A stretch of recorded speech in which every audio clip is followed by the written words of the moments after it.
Good day friends, this is our new YouTube channel Skywaves Global और इस channel में हम लोग basically freight forwarding, custom clearance and trading के various aspects को टच करेंगे जो बेसिकली आपका सप्लाई चेन से रिलेटेड है। आज हम लोग जो डिस्कस करने वाले हैं, coming straight to the point, जो फ्रेट रेट्स इंक्रीज हुआ है लास्ट कुछ हम 4-6 महीने में देख रहे हैं, चाहे वो एयर हो चाहे वो सी हो, जिससे कि इंपोर्टर्स को और एक्सपोर्टर्स को खासा प्रॉब्लम हुई है and which has not only disturb them mentally but as well as financially. पिछले कुछ महीनों से हम लोगों ने देखा है कि फ्रेट रेट्स काफ़ी ज़्यादा इंक्रीज़ हो गए हैं। अगर मैं सी फ्रेट की बात करता हूँ तो चाइना से जो आपका यूएस का जो फ्रेट है वो 2020 जनवरी में अप्रॉक्सीमेटली जो था वो करीब $3,000 के आसपास था। बट आज अगर मैं अपने एजेंट से बात करता हूँ तो वो मुझे बताते हैं कि जो फ्रेट रेट्स है चाइना टू यूएस वो करीब $15,000-15,500 के आसपास का है। सो विच इज़ अराउंड 350% इंक्रीज़, जो एक बहुत बड़ा अमाउंट है। उसी तरीके से मैं अगर शंघाई की बात करता हूँ, शंघाई टू इंडिया का जो फ्रेट है आपका नावा शेवा या मुंद्रा आप बोल लीजिए, that is approximately 9,500। Few agents have even coated $10,000 also for a 40 feet container box, जो आपका 2020 जनवरी के आसपास जो था वो अप्रॉक्सीमेटली, मुझे जितना ध्यान आ रहा है, $3,000-3,500 के आसपास था। आप देख सकते हैं कि which is again a big increase. इसका रीज़न क्या हो सकता है, ये चीज़ जानने की मैंने काफ़ी कोशिश की है।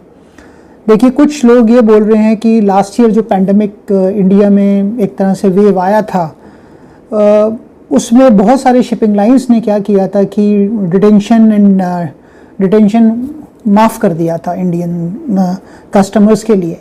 तो बहुत से लोग कह रहे हैं कि उसकी भरपाई कर रहे हैं। कुछ हद तक हो सकता है वो भी सही हो, कि that can also be correct, but जो बेसिकली मैंने इस चीज़ को जानने की कोशिश की है वर्ल्ड वाइड, अपने जो नेटवर्क में मेरे एजेंट्स हैं उनसे मैंने I got in touch with them and asked them through email और फ़ोन कॉल्स कि इसका क्या रीज़न हो सकता है जो फ्रेट इंक्रीज़ हो गया है। तो कुछ चाइना के एजेंट्स में हम लोगों को ये बताया है कि फ्रेट रेट इंक्रीज़ होने का जो सबसे बड़ा रीज़न है वो ये है कि जो एक बॉक्स आपका यूएस में चाइना एक्सपोर्ट करता है, that is giving them a revenue of around, जो एक बॉक्स का जो कंटेनर का जो फ्रेट है वो अप्रॉक्सीमेटली जा रहा है उनका $20,000 के आसपास। इट्स गोइंग टू नियरली $20,000, जबकि इंडिया में वही जो बॉक्स है वो धीरे धीरे इंक्रीज़ होते हुए 3,000 से होते हुए आज के रेट में it has come to around $9,000। So US में उनको ज़्यादा प्रॉफिटेबल नज़र आ रहा है चाइनीज़ एजेंट्स को या शिपिंग लाइंस को as compared to the Indian subcontinent. Even Europe, US and Europe एक ही बात मैं लेके चलता हूँ। तो एक तो फ्रेट रेट इंक्रीज़ होने का ये भी रीज़न है कि जो सप्लाई एंड डिमांड का जो रेशियो है वो थोड़ा सा इंडिया में के साइड से बिगड़ गया है और इस वजह से जो इक्विपमेंट्स है इंडिया को कम मिल रहे हैं, और जब कम मिल रहे हैं इक्विपमेंट्स इंडिया को तो फ्रेट रेट्स आपका इंक्रीज़ हो गया है। तो इंडियन इंपोर्टर्स को किसी भी रेट में लेना पड़ रहा है वो। कुछ मैंने और एजेंट से चेक किया था चाइना के, तो उन्होंने बोला कि जो चाइना में जो कोविड के सिम्टम्स आए हैं आपके निंगबो पोर्ट में, उस रीज़न से भी आपका फ्रेट रेट्स इंक्रीज़ हुआ है, और आपका जो वहाँ पे टाइफून हुआ है उसके रीज़न से भी आपका फ्रेट रेट इंक्रीज़ हुआ है। मैंने यही चीज़ अपने वियतनाम के एजेंट से चेक किया कि भाई आप लोग क्या समझते हैं कि ये क्यों इंक्रीज़ हुआ है इतना ज़्यादा फ्रेट।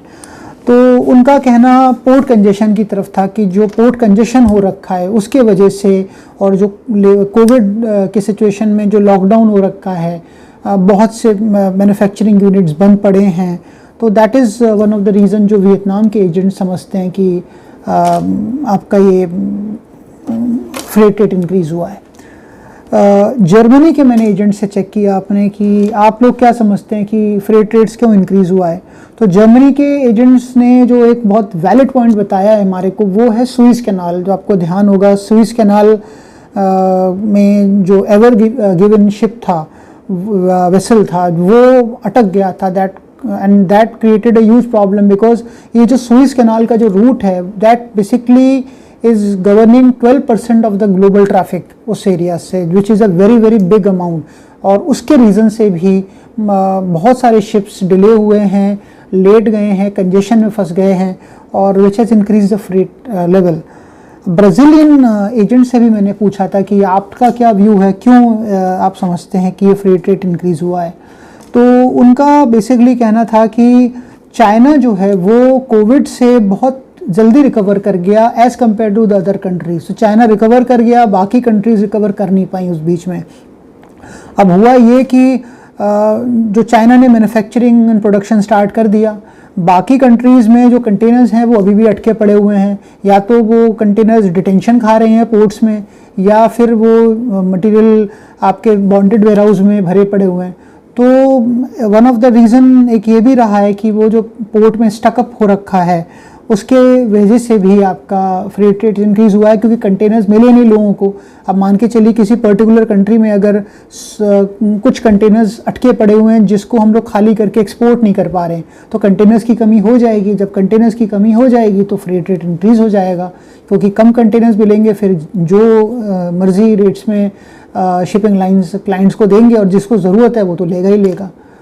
तो ये कुछ रीज़न्स हैं जो मुझे लगा कि एक बार डिस्कस करना चाहिए हम लोगों को फ्रेट रेट इंक्रीज़ होने का। आगे कुछ मेरे पास और भी कुछ इन्फॉर्मेशन होगा तो मैं ज़रूर शेयर करूंगा आप लोगों को फ्रेट रेट इंक्रीज़ होने के जो रीज़न्स हैं। सिमिलरली एयर फ्रेट भी उसी रीज़न से इंक्रीज़ हुए हैं आपके। सी का एयर फ्रेट जिस हिसाब से इंक्रीज़ हुआ है, तो उसी हिसाब से एयर फ्रेट भी इंक्रीज़ हुआ है। बहुत सारे रीज़न्स रहे हैं उसके भी। और thank you very much for the viewing of this small video, and अगर आपको पसंद आया तो ज़रूर लाइक करिएगा।